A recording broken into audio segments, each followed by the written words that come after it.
Good evening. Thank you very much for coming along to this New Zealand Music Month session at the library in association with 102 People's Radio, your community access radio station. My name is Hugh. I am Kaituitui Kaupapa Paho for 102 People's Radio, but I also make music that sounds like this under the name Wolfboy, and this is an experimental thing which I've never done before, where I'm going to try and put this tune that I've sort of cheated. I've composed all of the bits of it already. So this is kind of a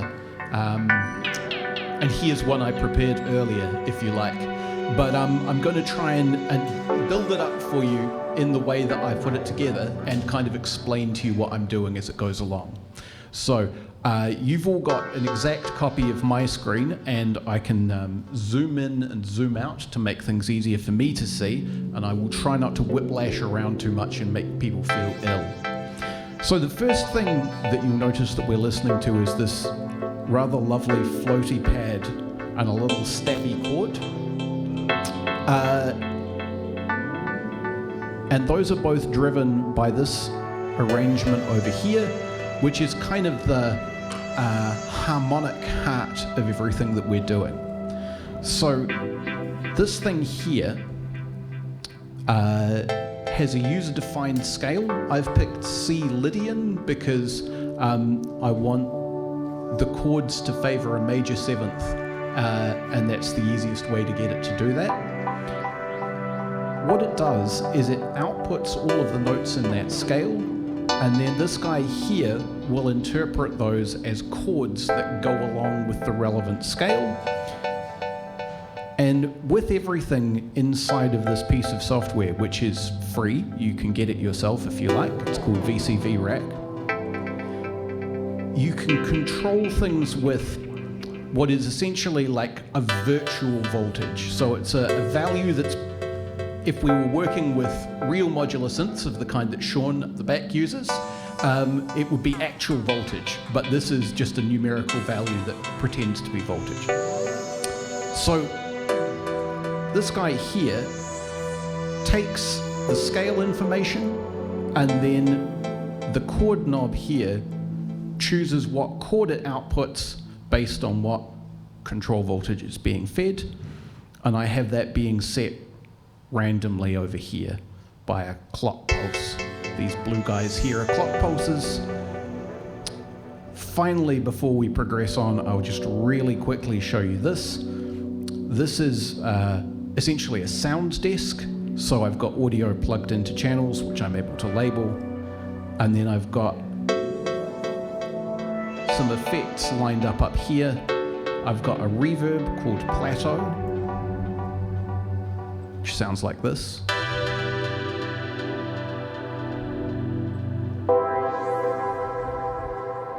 It's very sort of cinematic in the way that it's gigantic. I'll put a little bit of that on my voice so that I fit in with everything else. There we go.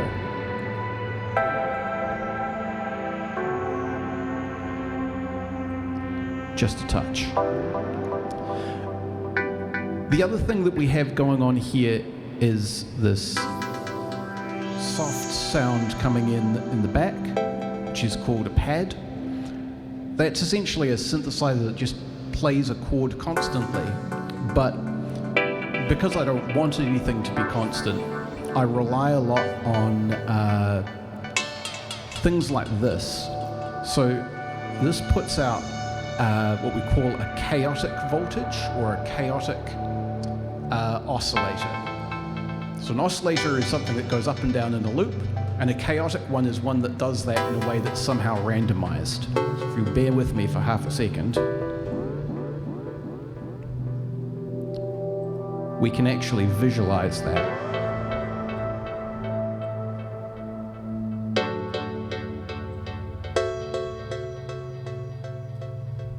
This one's so slow that I can't see it. That's fine. We'll do that with one that's moving a bit faster later on. The last thing that we have up here as well is we have an echo. The thing that the echo does, which is quite cool, is that you can adjust the left and right channels to have slightly different delay lengths, and I'm controlling those with this chaotic oscillator as well, so that those delay lengths are constantly shifting by just a tiny bit, and every so often if you listen you'll hear a little kind of squawk, squawk, squawk, squawk, squawk, squawk, which is what happens when something suddenly decides to change that value all in a hurry. So, let's go down and look at our pad, which is all the way down here. So what's happening here is that every time we get a clock pulse, which happens every time the chord changes, we get 4 random values which are constrained to be inside the range that we can use to pick notes, and they're being fed through this thing here, which is called quantizer. What it does is it grabs values and it pushes them to the nearest musical note.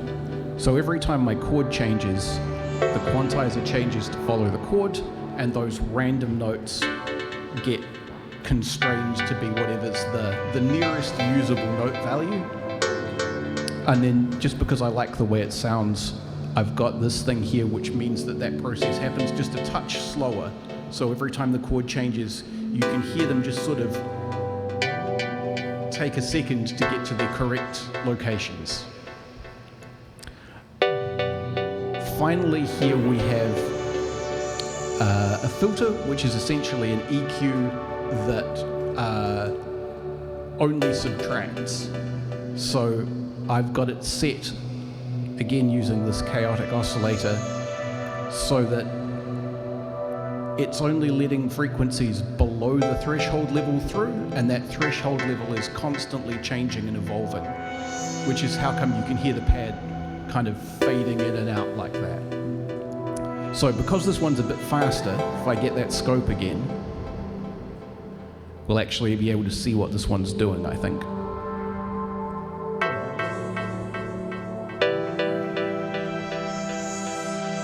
There we go.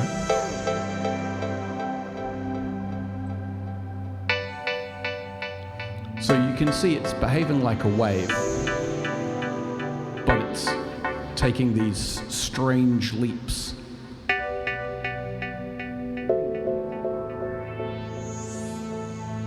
What it's actually attempting to do is model the behavior of fish inside a fish tank. This one has 3 different modes. It can try and model the way that planets affect one another's gravity. It can attempt to model jointed pendulums, which if you want to watch very strange videos, watch jointed pendulum experiments. It's like a stiff pendulum with a joint in the middle so that the 2 parts can spin independently, and they make these crazy motions. Anyway. So to move on to the next thing that I have in here,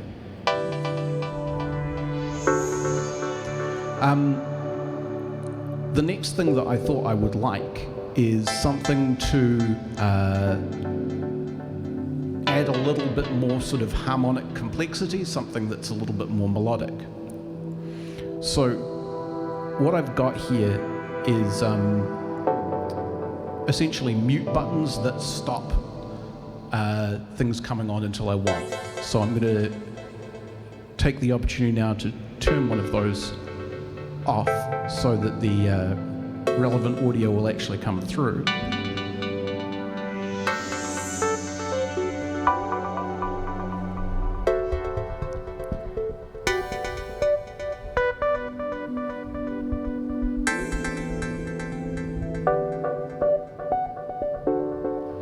So what we have here is what I call, I don't know if this is an official term, it's the one that I use, it's a broken arpeggio.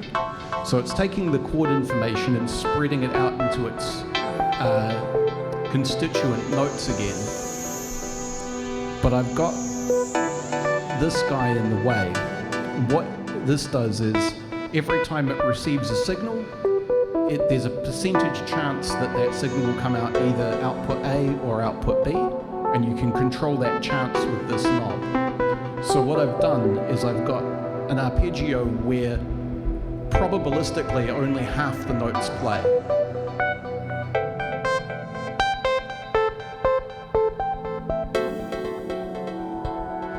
So it sort of comes in and out like that. And again, I've got this sitting under a filter to make it sort of fade in and out frequency-wise as well. The reason that I make so much use of things kind of pulsing in and out like that is that it is possible to arrange songs within VCV Rack. But when I started using it, I didn't know how to do that. So the only way to create variation and evolution over time was to make things fade themselves in and out, which is a habit that I've hung on to because I kind of like the way it sounds when things, you know, evolve in and out like that.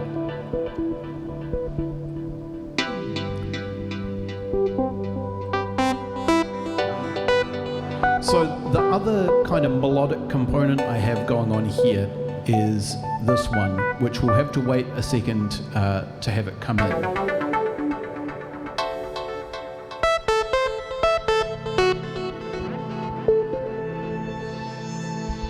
So what's happening here is that we have a very slow clock pulse coming through, and that has about a 20% chance to trigger this thing here, which is a burst generator.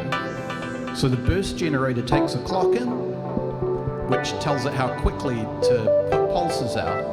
And when it's triggered, it puts out a sequence of pulses at whatever speed it's being controlled by.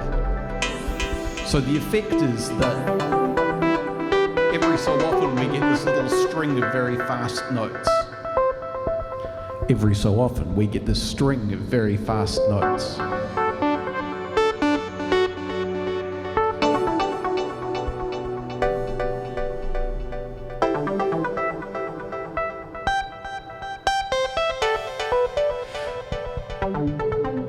This one's also being distorted like a guitar distortion pedal. And as well as controlling a filter the same way that I am on the other elements that I'm using, I also have this chaotic oscillator here changing the amount of distortion that we have and how much the level is balanced between distorted and clean signal. So as well as kind of phasing in and out with frequency content, it will get more or less distorted kind of at random as it goes along.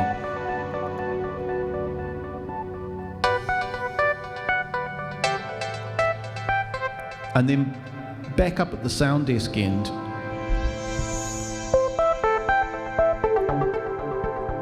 I've connected both of the pan controls of these channels to this slow oscillator up here, which is the same one that's controlling the delay, which means that they're also very slowly panning from side to side, and occasionally very suddenly panning from side to side.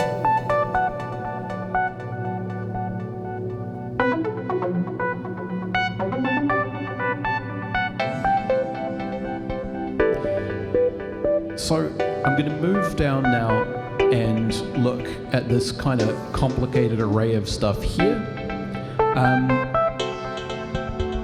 The reason it's so complicated is because I kind of got carried away, but also because, as you'll see in a second, I'm distinguishing between things that I want to happen all of the time and things that I only want to happen some of the time.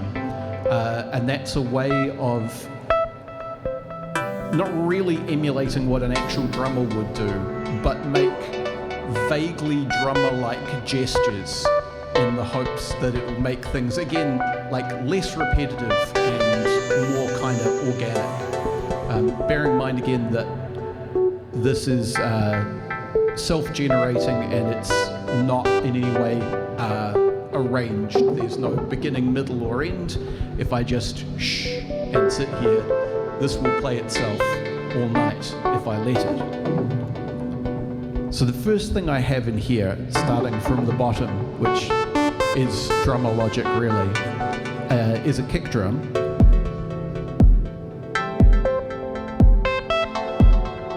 Now, this is my kick drum here, and the reason that I've chosen this one is that it's got this feature of accent. And what accent does, I've actually not hooked it up correctly. Let me fix that.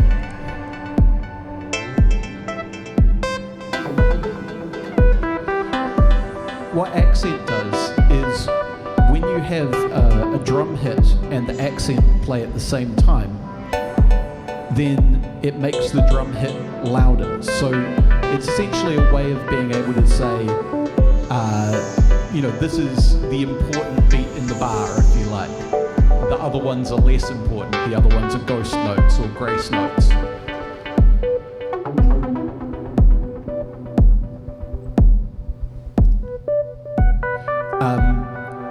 To take up less space on my main mixer, I've got a sub mixer down here for the drums. I don't always do that. It's just convenient this particular time. So along with my main kick drum beat, I've got a second one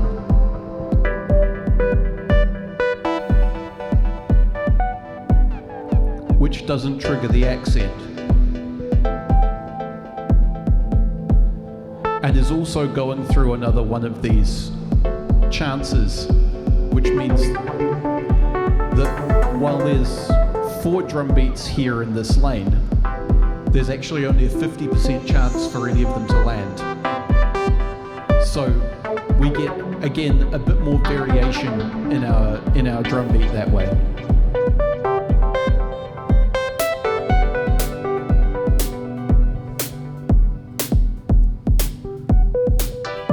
Next layer up is a snare. It's from the same collection as the kick drum, and again I like it because it's got the accent feature, which means that I can have my main snare beats and then ghost ones that don't hit so hard.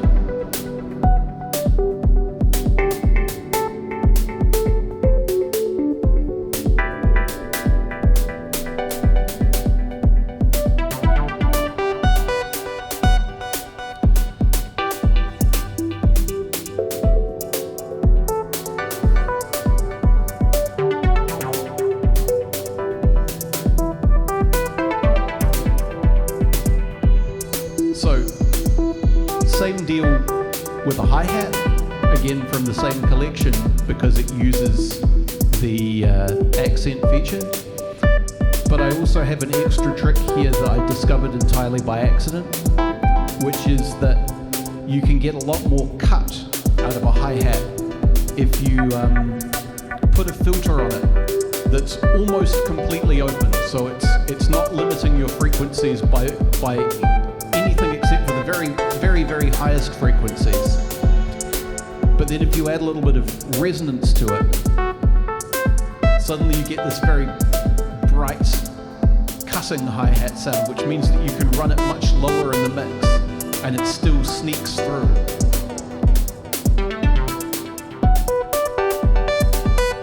The other thing that I'm doing with the hi-hat to build a little bit of rhythmic complexity is that I have an echo here plugged into the drum mixer, which is set to be not quite the same time. So it's 3-2 of the original rhythm of the song, which means that you get this little kind of shuffle rhythm in the hi-hat being introduced.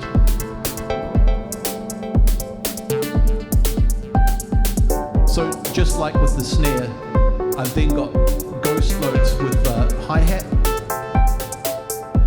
And the other feature of the hi-hat that I really like is that it's got a separate trigger for its closed sound and its open sound. So like that and that psh, which means that I can set up an unnecessarily complex arrangement like this.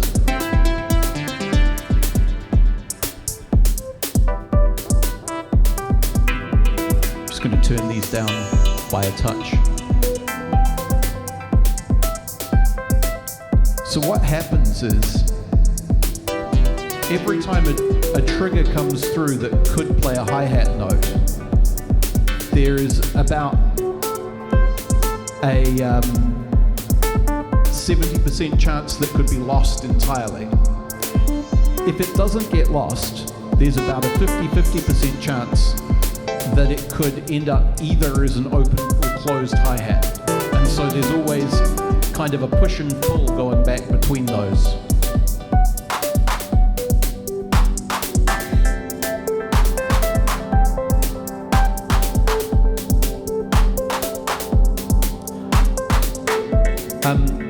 I also decided to introduce a synthetic clap.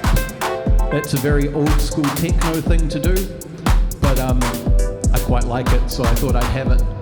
And it kind of reinforces the slightly off-kilter beat in a way that I really like.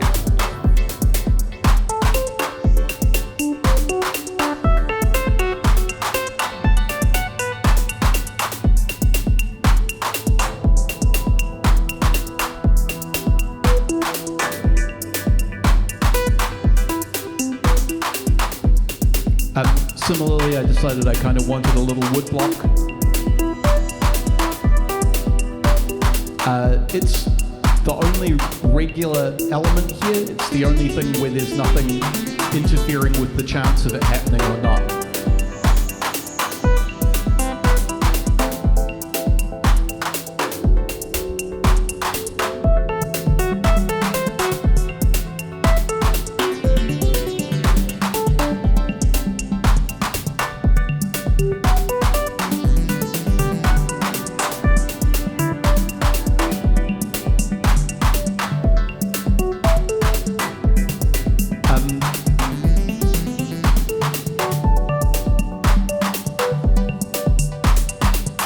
These are conga drums.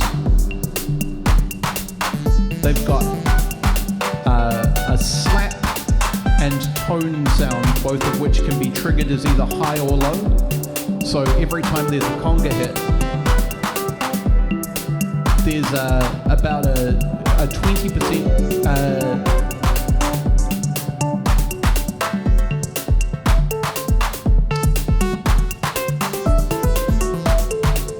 about an 80% chance, a 20% chance it'll be lost, and then it goes through a sequence to decide what kind of a drum hit it is.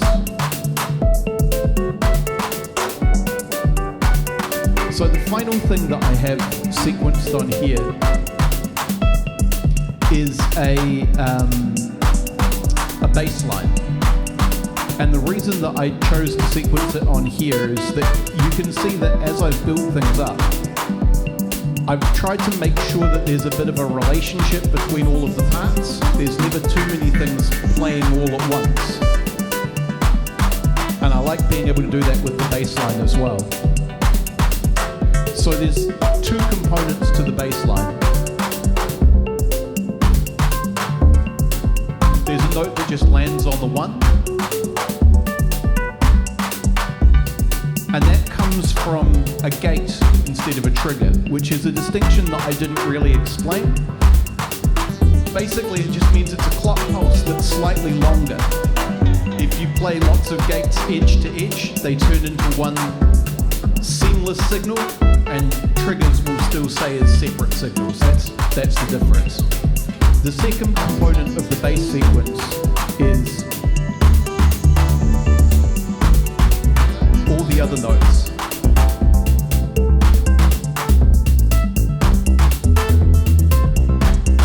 Which are short, and also there's a chance of them triggering or not. So there's always a certain amount of variation in the bass as it goes along.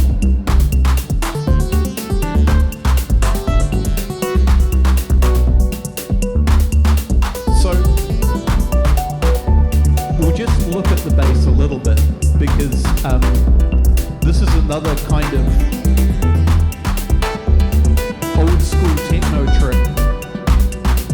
first thing that's going on is that the notes being chosen by this virtual particle that follows a little path mapped in 3D space, so we can see it flying around on its little track. And the x-axis, so how far it moves from left to right, is what's choosing the pitch of our bass notes at any given moment.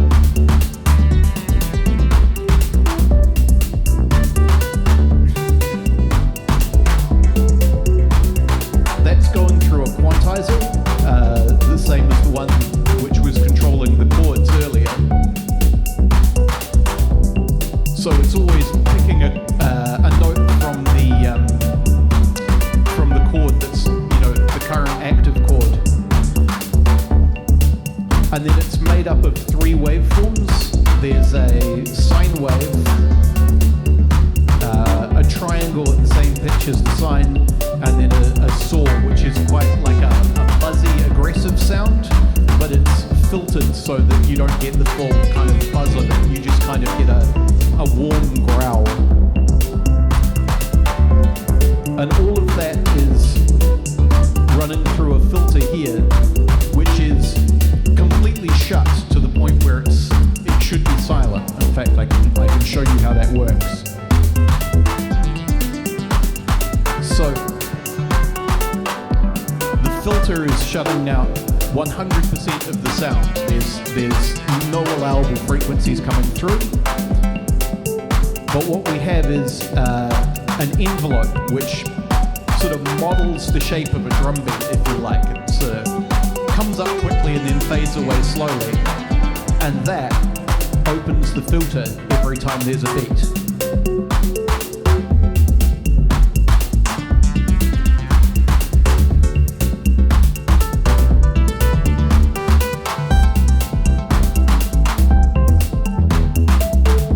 And then another old school techno trick to do would be to turn the resonance up really high, at which point the bass line becomes really, really kind of aggressive and squelchy. But I prefer it slightly more chill, so I'm going to leave it down here. So thank you so much for bearing with me. I've got one last trick to perform, which is probably the silliest. So the whole time I've been talking to you through this synth rig. You can see here on the scope, this is my voice represented as an audio waveform. And what I have going on here is a bit of a convoluted bit of trickery.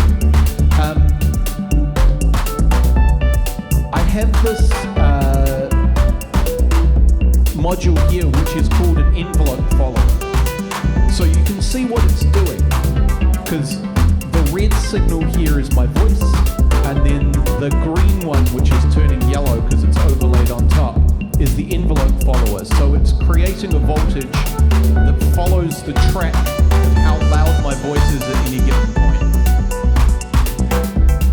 That's then feeding into a module here where we can compare my envelope that's being generated to the gates.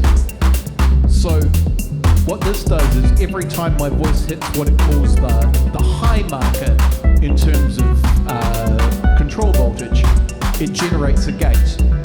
So you can see the gate opening and closing as I'm talking. Now, what I've done is I've connected that to this piece of gear here, which is like a virtual tape deck. And the record button here is controlled by that gate from the envelope of my voice. I've just muted it at the moment so it's not doing anything.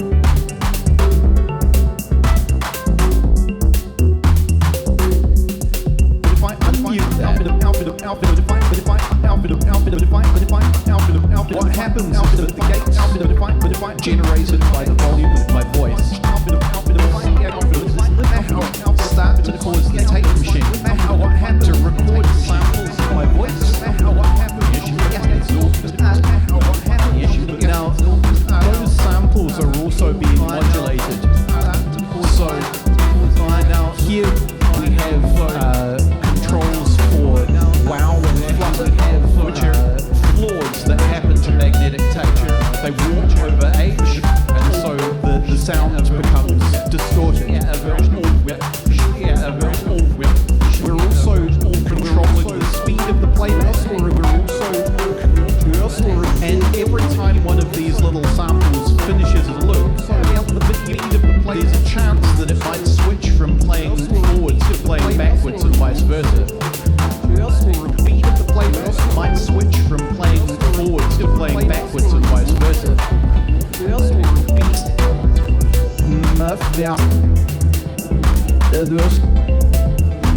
Was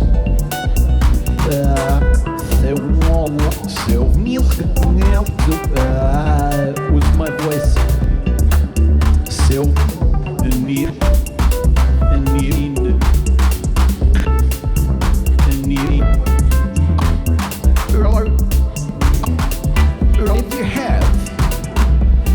if you have all of my music all of my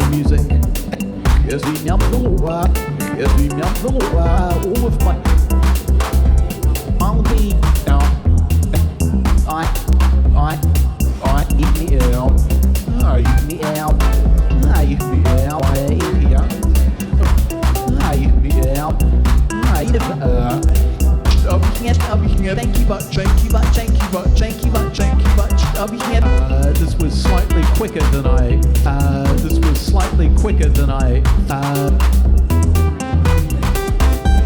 oh, you fool, we can't this galileo do it. Oh, you fool, we can't this galileo do it. Oh, you fool, we see on this exceptionally self-indulgent thing that I've been doing. No, I'm not this doing the first see on this exceptionally self-indulgent thing that I've been doing. Exceptionally self-indulgent thing that I've been doing. No, I'm not this doing the first see on this yeah, I'm good, mate. Master fader to fade out. Alright, yep, steady it up, steady it up, steady it up, so that it's, steady it up, steady it up, steady it up, steady it up, steady it up, so that it's, steady it up.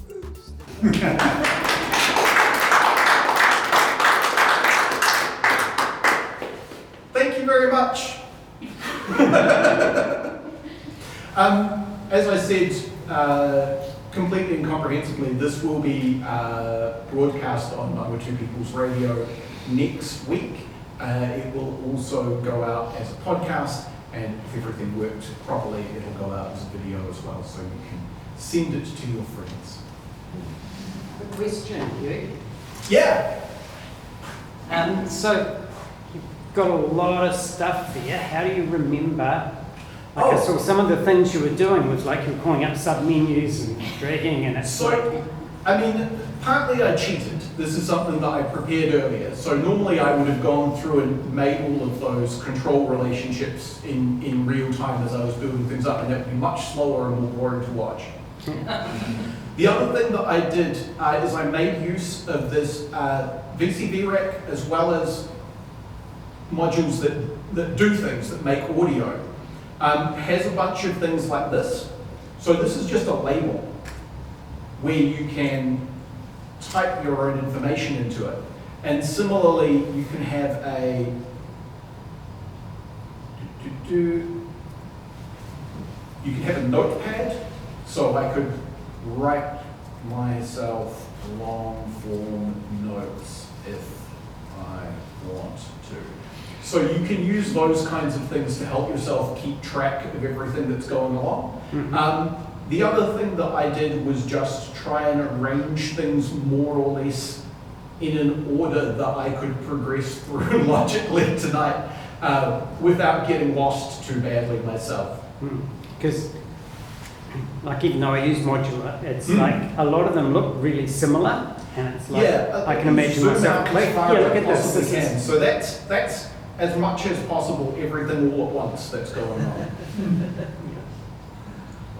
And the luxury that I have that hardware modular people like Sean don't is that each one of these individual things is like $300-400. And for me, it just costs me more memory. So, but again, this is the free version of VCV Rack, and all of the modules that I am using are free. So you can do an enormous amount of stuff without spending any money with this system. Does anybody else have any questions? Oh, Sean has another question. Oh no, I was just going to say that a lot of the hardware modular people that will use VCV Rack to try out a module before they commit to $300 or $400 to buy that module. Yeah, because a lot of the hardware modular companies will make virtual versions of their hardware modules. So lots of these, not everything here, but for example, this Instruo one here, Kruen, that is a real thing that you could buy that looks more or less like that. All of these bits that are sort of faintly gold coloured are, I believe, actual like shiny gold paint on the actual physical object. Well, first, an observation that the bass came to focus as you started adding drums and percussion and then bass. Is that the way you would usually work? Well, if we go up and look at the mixer, one moment, let me zoom out a little bit to make this easy to do.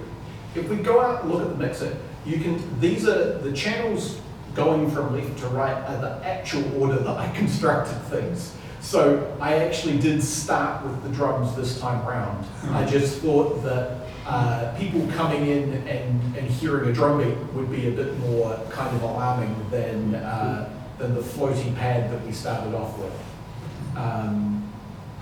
Yeah, because that's the conventional way you would probably arrange stuff.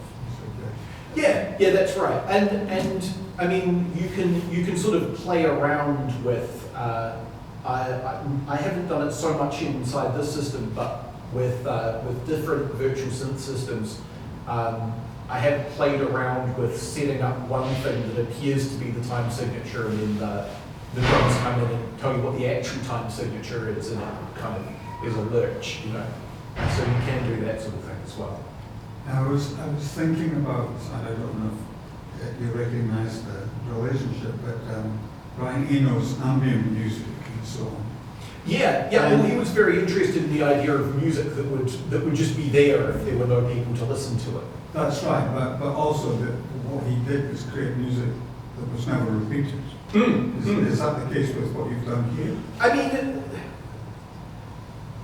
it probably probabilistically will repeat somewhat, but it probably won't exactly repeat because every chord change is happening as the result of a random frequency being generated, and a lot of the note choices are also coming from like probabilistic but chaotic, so semi-random things that are choosing which notes. So like with the chord pad, that's playing 4 notes to make up a chord, but exactly what those 4 notes, like what pitch position those 4 notes occupy would be random each time it plays the chord. So it'd be essentially playing like different inversions of the chord, if you like. So start repeating about infinity. Yeah, probably. I mean, most likely you'll get repeated phrases or repeated textures, and certainly the drum beat is more repetitive than anything else, but the precise nuances will keep changing.